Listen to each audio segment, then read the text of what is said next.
খোৱা মানুহে যোনে এনেকে কাটি কাটি কাটি কাটি গৰুক মাৰে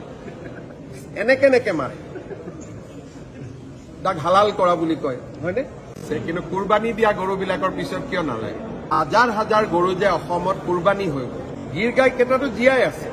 কুৰবানী দিয়া গৰু কেইটাতো মৰি গ'ল তো কংগ্ৰেছ দলে যদি গৰুক ইমানে ভাল পায়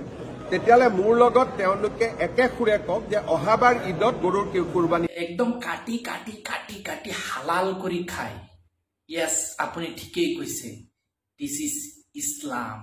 ইছলাম ধৰ্মৰ মতে কোনো জন্তুক হালাল কৰি খাব লাগে এইটো কুৰআনত লিখা আছে আপুনি ধৰ্মক লৈ খেল নেখেলিব যিসকল হিন্দু ধৰ্মাৱলম্বীৰ মানুহ আছে যেতিয়া আপোনালোকে গাহৰি খায় কোনো মুছলমান মানুহে কয় নেকি যে গাহৰি আপোনালোকে নাখাব আপোনালোকে যেতিয়া গাহৰি খায় তেতিয়া আপোনালোকে নাকাটে আপোনালোকে কেঁচা চুবাই খায় কোৱা অনুমান পোৱা গৈছে যিয়ে নহওক ভিডিঅ'টো আগলৈ চাই থাকক আৰু সম্পূৰ্ণ ভিডিঅ'টো যাব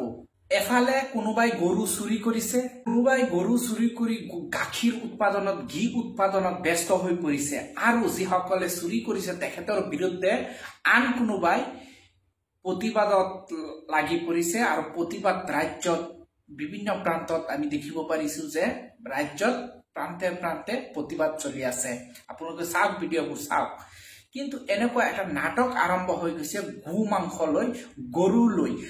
ইমান শিক্ষিত মানুহ হৈও আজি এটা জন্তুৰ ওপৰত এটা জানুৱাৰৰ ওপৰত আপোনালোকে ৰাজনীতি কৰিবলৈ পাহৰা নাই আপোনালোকে ব্যস্ত হৈ পৰিছে গৰু লৈ কোনোবাই গাখীৰ উৎপাদনত ব্যস্ত কোনোবাই গৰু চুৰিত ব্যস্ত কোনোবাই গৰু চুৰৰ বিৰুদ্ধে ব্যস্ত কোনোবাই আৰু আমি দেখিব পাৰিছো ৰূপহীয়াত আৰু বিভিন্ন ঠাইত আমি দেখিব পাৰিছো পুলিচ প্ৰশাসনৰ মানুহে আজি বহু মানুহক গ্ৰেপ্তাৰ কৰিছে কুণ্টেলে গো মাংস তেখেতে জব্দ কৰিছে আৰু তেখেতক আটক কৰিছে কোনোবাই গ্ৰেপ্তাৰো কৰিছে আৰু প্ৰশাসনে যিটো পদক্ষেপ লৈছে মই ভাবো একেবাৰে ঠিক পদক্ষেপ লৈছে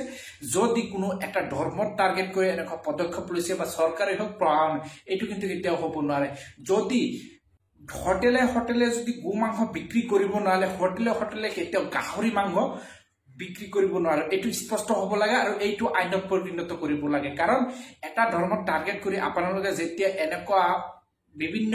হোটেলত বিভিন্ন বজাৰত বিভিন্ন মানুহৰ ওপৰত বিভিন্ন দোকান পোহাৰত যেতিয়া আক্ৰমণ কৰে এইটো কিন্তু শোভা নাপায় যিটো গো মাংস বুলি কয় এই গো মাংসলৈ বিতৰ্ক আজিৰ পৰা নতুন নহয় বহু দিনৰ পৰাই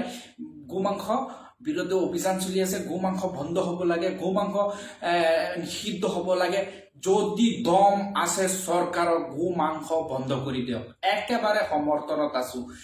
থানাৰ পৰা মাত্ৰ 1 কিলোমিটাৰ নহয় আধা কিলোমিটাৰ 500-600 মিটাৰৰ ভিতৰত গো মাংস কাটি আছে গৰু প্ৰতিদিন কাটি আছে আজিও কাটি আছে থানাৰ পৰা 500-600 মিটাৰৰ ভিতৰত গো মাংস কাটি আছে তেতিয়া আৰক্ষী প্ৰশাসনে একো নকয় কিন্তু যেতিয়া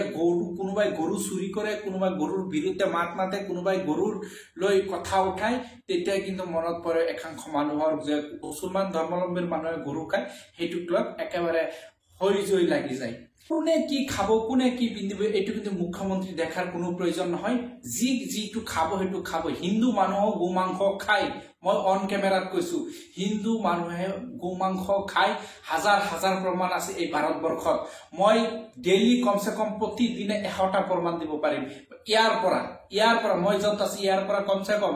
মিনিমাম 100টা আৰু যে মই জানি শুনি প্ৰমাণ দিও 1000তকৈ অধিক প্ৰতিদিনে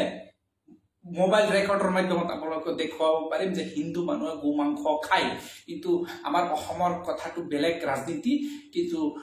অসমৰ মুখ্যমন্ত্ৰী যিটো বস্তু লৈ অসমত এটা গৰুক লৈ যিটো ৰাজনীতি চলিছে বা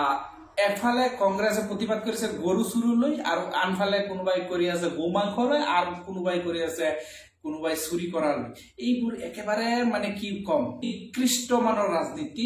যিসকলে গৰুক লৈ এটা জন্তুক লৈ ৰাজনীতি কৰিছে সি সকলো দলতে দেখিব পাৰিছো আজি দেখিব পাৰিছো চাক কংগ্ৰেছৰ দলৰ কৰ্মীসকলে মানে ৰাজপথত গৰু লৈ